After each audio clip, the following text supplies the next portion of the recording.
राजधानी भोपाल के कोलार थाना क्षेत्र में मानव अंग मिलने से सनसनी फैल गई है। पुलिस को एक निर्माणाधीन मकान के बेसमेंट से एक पैर और दूसरे पैर की हड्डी और एक हाथ की हड्डी मिली है कि जो कि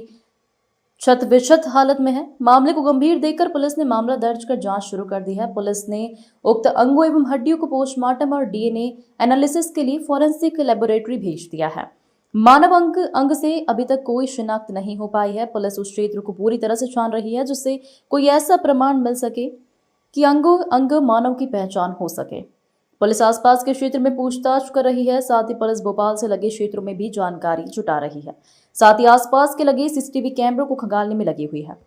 फिलहाल अभी तक पुलिस को मानव अंग के संबंध में कोई भी जानकारी नहीं मिल पाई है, लेकिन पुलिस लगातार प्रयास करने में जुटी हुई है।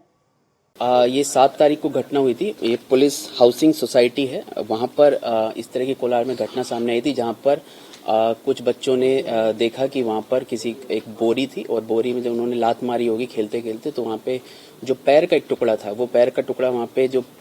खाली प्लॉट में बरसात के पानी की वजह से जो भर गया था, वहां पे जाकर गिरा। तो तत्काल ही उन्होंने वहां पर एक चार्ली को सूचित किया और चार्ली ने भी बड़ा ही अच्छे तरीके से तत्काल ही उस पर तुरंत एक्शन लिया और तत्काल ही स्पॉट का विजिट किया और सारे वरिष्ठ अधिकारियों को अवगत कराया इस मामले में।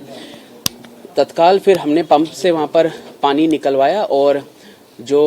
एक बोरा था उसमें हमको कुल मिला के 2 पैर की हड्डियां मिली और 1 हाथ की हड्डियां मिली। वो प्लॉट और आसपास का जो मुख्य एरिया है वो पूरा सर्च किया गया है, पर क्योंकि हाथ की एक हड्डी मिली है और 2 पैर की हड्डी मिली है और वो भी सड़ी गली अवस्था में मिली है, उसका अगले दिन जब पीएम कराने के लिए भेजा गया, मेडिको लीगल एनालिसिस के लिए भेजा गया, तो क्योंकि उसकी अवस्था इतनी बेकार थी और जो मुख्य हड्डियां होती है जिनसे आप एज और सेक्स डिटरमिन कर सकते हैं, वो क्योंकि अवेलेबल नहीं थी, इस वजह से मुख्य रूप से तो उन्होंने कुछ फाइनल रिपोर्ट अभी तक दी नहीं है, लेकिन अभी वर्तमान में उन्होंने ये बताया कि ये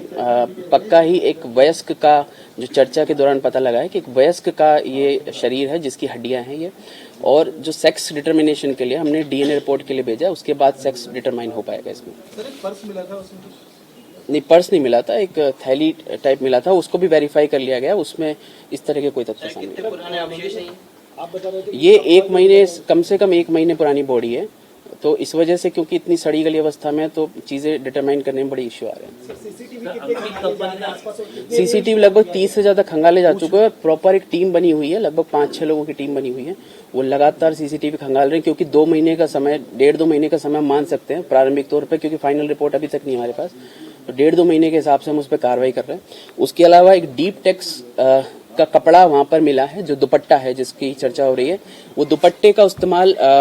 जो हड्डियां हैं उनको बांधने के लिए किया गया, इसलिए ये भी नहीं कहा जा सकता है कि महिला का ये शव था या फिर ये पुरुष का शव था। उस डीप टेक्स के कपड़े के आधार पर भी, क्योंकि ये ऑनलाइन भी डिलीवर करते हैं, तो हम पूरा मध्य प्रदेश में जहां जहां पे डिलीवर हुए हैं, स्पेशली भोपाल और जो आसपास के इलाके हैं, रायसेन हो गया, सीहोर हो गया, वो जो कोलार के आसपास के एरिया, वहां पर भी डिलीवर, जिसपे उस तरह का कपड़ा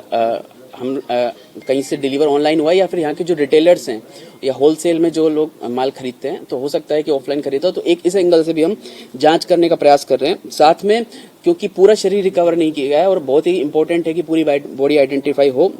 इसलिए लगभग 5 किलोमीटर के एरिया में हम लोग अभी सर्चिंग कर रहे हैं और एक और प्रयास कर रहे हैं कि जो गुम इंसान है, लगभग जो वयस्क में जो गुम इंसान हुए पिछले 2 महीने के अंदर, उन सबको देखा जा रहा है कि कहीं उसमें कोई संभावना बनने का प्रयास तो नहीं हो रहा। लगभग कितने दिन पुरानी बॉडी वो बताई जा रही है? अभी वर्तमान में प्रारंभिक तौर पर चर्चा पे ये लगभग 1 से 1.5 महीने पुरानी बताई गई है,